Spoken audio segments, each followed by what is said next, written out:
네, 안녕하십니까. 좋은 아침입니다. 여러분, 유유상종이라는 사자성어가 있죠. 이 말을 쉽게 풀어서 말씀드린다면 이제 끼리끼리 논다 정도로 설명할 수 있을 겁니다. 저는 처음에 이 단어를 별로 좋아하지 않았습니다. 마치 편가르기 하는 말처럼 들려서 별로 좋아하지 않았었는데, 얼마 전부터 이 말을 좀 곰곰이 생각을 해보게 됐어요. 근데 그 말이 참 맞는 말이다라고 하는 깨달음이 있었습니다. 여러분, 정말 그렇습니다.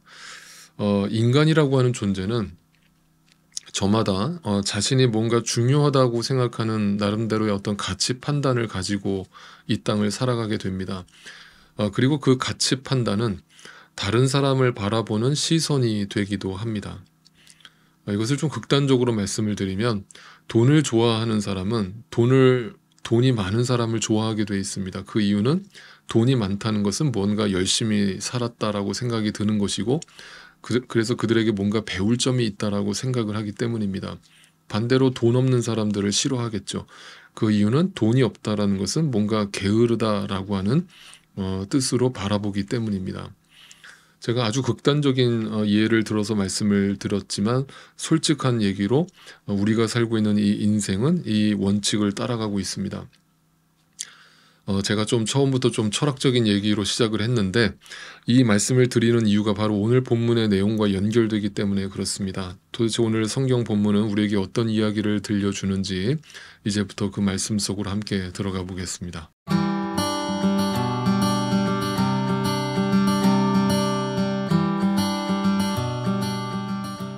자, 오늘 우리는 사사기 11장을 함께 묵상하겠는데, 자, 사사기 11장은 입다라고 하는 사사와 그 길르앗에 있는 장로들과의 이야기를 담고 있습니다.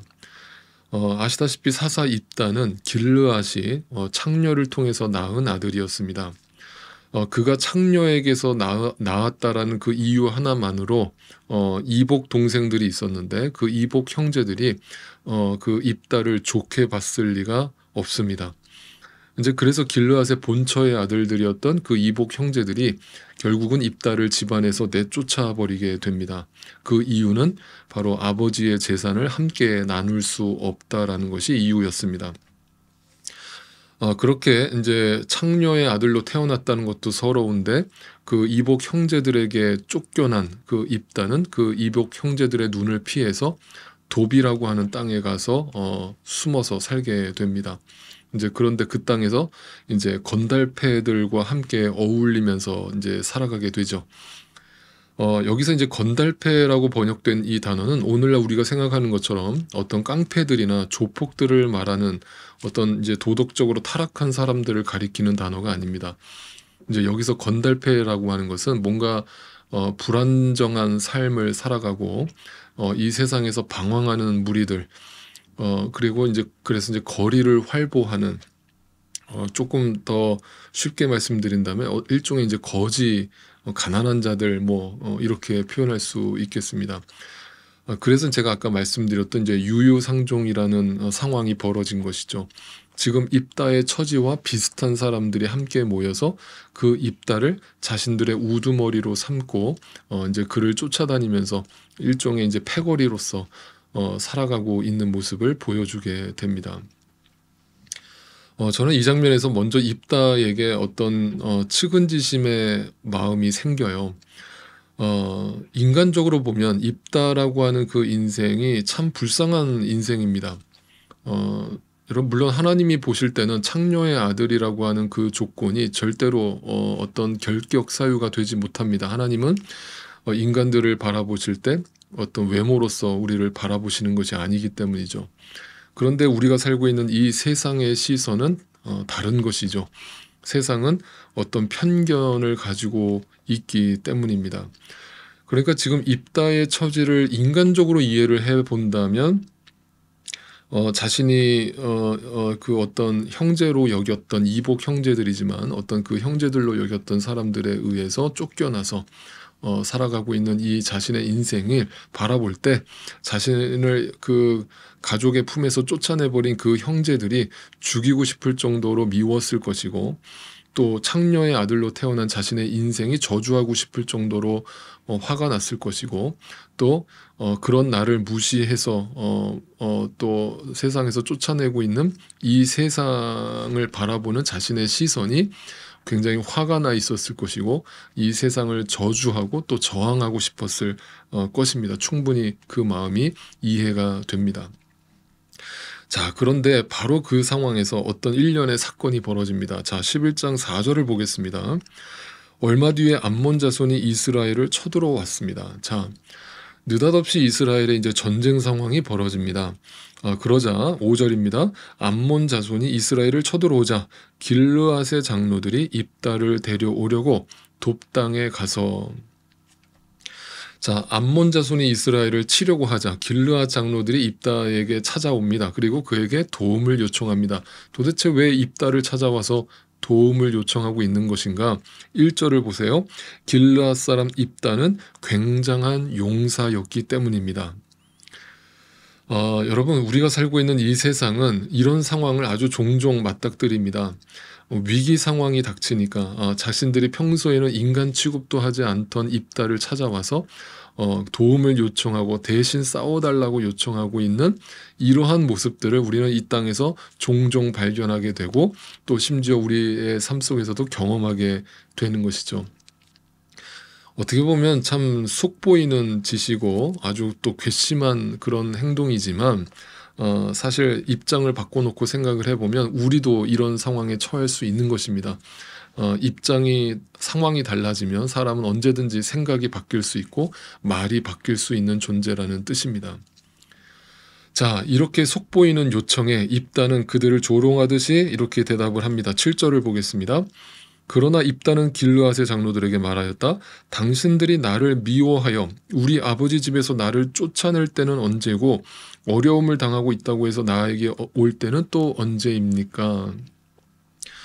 정말 맞는 말 아닙니까? 우리라도 이렇게 말하지 않았겠습니까? 아니, 나를 정말 무시해서 쫓아낼 때는 언제고, 자신들이 상황이 달라지니까 지금 어려움을 당하고 있으니까 이제 나한테 와가지고 나한테 도와달라고, 내가 그 속보이는 당신들 그 도움을 내가 들어줄 것 같아 라면서 그들을 조롱하듯이 말을 내뱉고 있는 것이죠. 그런데 여러분, 충분히 그 입다의 이 말은 충분히 입다의 입장에서는 당연히 이렇게 말할 수밖에 없는 것이고 우리라도 이렇게 말을 했을 것이지만, 여러분, 정확하게 팩트를 한번 따져보겠습니다. 과연 이 입다의 말이 맞는 말인가? 자, 여러분, 입다를 쫓아낸 사람들이 길르앗 장로들이었습니까? 분명히 성경은 기록되어 있기 때문에 여기서 반박을 할 수가 없습니다. 절대 아닙니다. 그 입다를 쫓아낸 사람들은 길르앗 장로들이 아니라 바로 이복 형제들이었습니다. 그런데 지금 입다는 그것을 일반화시켜서 길르앗 사람들 전체를 향해서 비난을 쏟아내고 있는 것입니다. 여러분, 우리 안에 상처가 있다라는 것은 바로 이런 겁니다. 분명 나에게 상처를 입힌 사람은 어떤 한 사람인데 그 한 사람으로 인해서 생긴 그 상처는 점점점 확대되어서 다른 사람에게로 퍼져갑니다.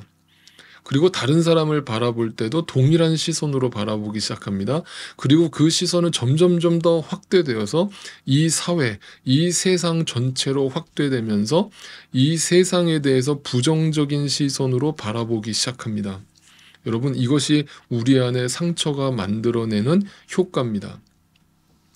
그래서 한마디로 이 세상 모두가 나를 미워한다라고 생각하게 되는 것이죠. 지금 입다는 자신을 쫓아낸 이복 형제들에 대해서만 어떤 저주의 마음을 품고 있었던 것이 아니라 바로 그 길르앗 사람들 전체에 대해서 미워하는 마음과 저주의 마음을 가득 품고 있었던 것이죠.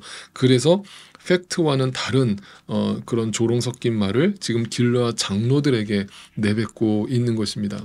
자, 어쨌든 입다는 길르앗 사람들에게 좋은 감정을 가지고 있지 않았고, 이것은 분명하게 이 장면에서 드러나면서 어떤 입다 마음속에 있는 그 상처가 작동을 하고 있는 모습을 여과 없이 우리에게 보여주고 있는 겁니다. 자, 그러자 장로들은 거기서 멈추지 않고 입다에게 다시 한번 요청을 하게 됩니다. 당신이 암몬 자손들과 나가서 우리를 대신해서 싸워만 준다면 당신을 길르앗의 통치자로 삼겠습니다라고 요청을 합니다. 그에 대해서 입다는 이렇게 대답하죠. 정말입니까? 그 말 책임질 수 있습니까? 장담합니까? 그러자 장로들이 또 대답합니다. 그렇습니다. 우리가 우리의 이름으로 얘기하는 게 아니라 주님의 이름을 걸고 맹세합니다. 저는 이런 대화의 장면들이 전혀 낯설지가 않아요. 분명 겉으로만 보면 지금 입다와 길르앗 장로들의 이 대화는 그 입술로는 주님의 이름을 언급하고 있고 그 모습을 겉으로만 보면 믿음의 대화인 것처럼 보이고 신앙심이 깊은 사람들의 대화인 것처럼 보입니다. 그러나 이 내용을 자세히 뜯어보면 이것에 대해서는 내일 아침에 제가 좀 더 자세하게 설명을 드리겠습니다만 입다도 그렇고 길르앗 사람들도 그렇고 사실상 하나님은 마음의 안중에도 없다라는 사실을 우리는 발견하게 됩니다. 자, 이래서 이제 우리가 이 성경이 참 무서운 책이라는 것을 보게 되는데 그 이유를 이제부터 설명드리겠습니다. 9절을 보겠습니다. 입다가 길르앗 장로들에게 물었다. 당신들이 나를 데리고 가서 암몬 자손과 싸울 때에 주님께서 그들을 나에게 넘겨주신다면, 자, 넘겨주신다면에다가 밑줄을 쳐놓으세요. 과연 당신들은 나를 통치자로 받들겠소? 자, 여러분 이게 무슨 말인 줄 아십니까? 그냥 주님께서 그들을 나에게 넘겨주신다면 하고서 거기까지는 신앙의 고백인 것처럼 들리죠. 그래서 거기서 끝나야 되는데 거기서 끝나질 않고 그 다음에 뭐가 나오냐면 내 요구사항이 나오죠. 무슨 요구사항이 나와요? 나를 통치자로 받들겠소라는 게 내 본심인 거예요. 자, 입으로는 주님께서 나에게 이 전쟁에서 승리케 해주신다면 이것은 입으로 고백한 거예요. 입으로 하는 신앙 고백이에요. 얼마든지 입으로는 하나님을 떠들 수 있어요. 하나님을 얘기할 수 있어요. 그런데 내 속마음은 뭐냐면 나를 통치자로 삼아 달라는 거예요. 이게 내 본심인 거예요.